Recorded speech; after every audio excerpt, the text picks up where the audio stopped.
If a lion or a bear stands right in front of you and you don't have anything to defend yourself with except your bare hands, the only thing you can do is to don't move and hope you won't get killed. Now, of course, a lion is a lot stronger than a human being, so a lion is more powerful and can easily kill you if it wants to.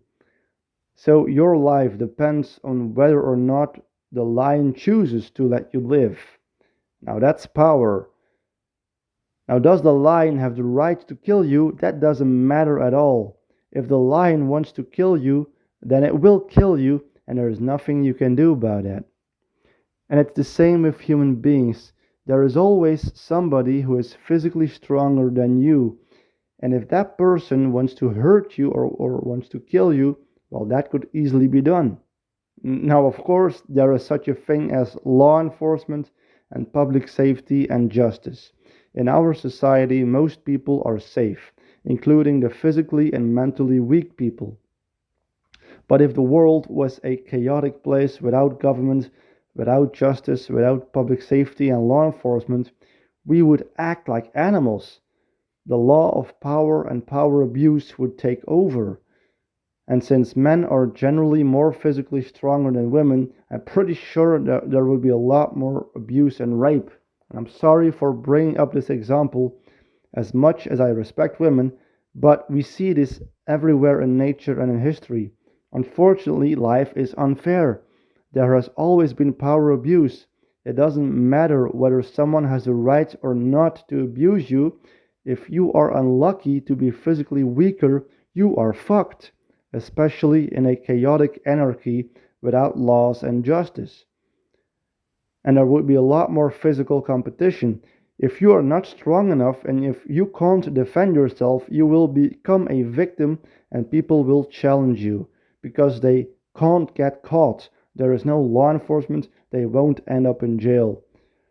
Now, physical power was the most dominant form of power in most of history, but there is also intelligence, of course. With intelligence, we have, for example, designed guns and weapons. If you are physically weak, but you have a gun, then you become powerful. And with enough amount of intelligence and the right technology, even the super weak, disabled people can become very powerful by just pushing a button and being able to kill whoever they want to kill. All right, so I've only talked about power mostly until now, but power abuse is basically threatening to destroy that which someone values and letting that person do whatever you want.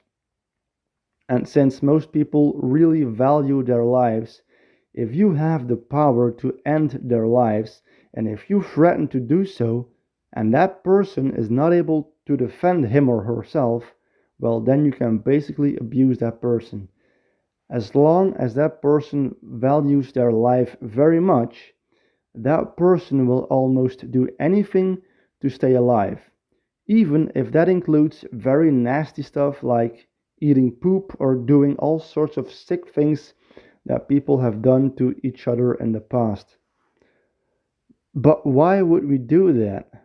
Why do we enjoy being more powerful than someone else? Why do we enjoy it if a person will do anything you say or desire? There is also something very sexual about power. Bondage is a very good example.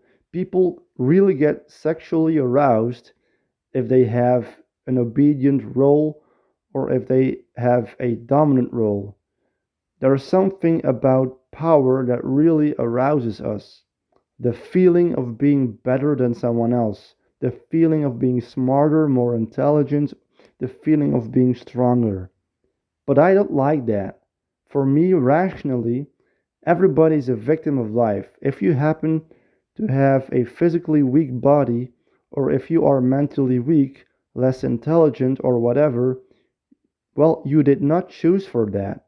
You simply had bad luck to be born in a body with defects. But yeah, again, life is unfair. People will abuse you.